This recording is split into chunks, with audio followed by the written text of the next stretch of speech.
In today's video, I'm going to teach you how to use Airtable's new interface permissions. Airtable recently introduced interface permissions to help you share just the right slice of your data with the right people without exposing the entire base behind it.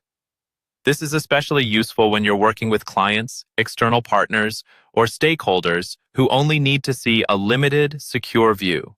You can control not only what they see, but also what they're allowed to edit, all from the interface layer. To get started, open your Airtable base and head to the interface you want to secure. In this example, we'll use a sales CRM interface focused on interactions. Once you're in that interface, look towards the top area of the screen where you manage interface level settings. Here, you'll find the controls that govern who can access this interface and what they can do inside it. First, look for the section related to permissions or access control.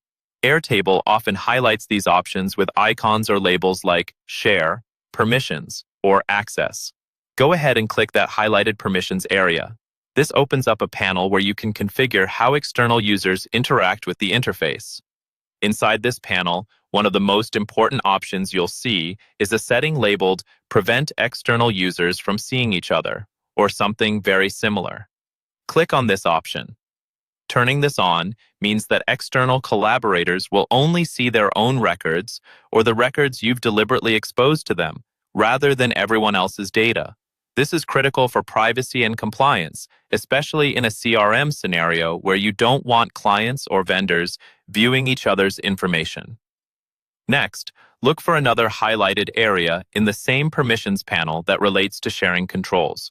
Click on that to reveal more detailed options. Here, you'll see a setting called Restrict Interface Sharing. Go ahead and click that.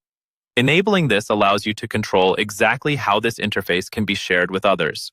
For example, you can prevent people from generating public links or inviting additional users, which helps keep a tighter lock on who gets access. Finally, review the remaining highlighted options in the panel and click through them as needed to confirm your configuration. At this stage, you're essentially double-checking that the interface behaves the way you expect. External users see only what they should, can't see each other, and can't reshare the interface beyond your control. Once these settings are in place, your Airtable interface becomes a much safer, more focused way to collaborate. You keep your base protected while still delivering a clean, user-friendly experience to the people who need access.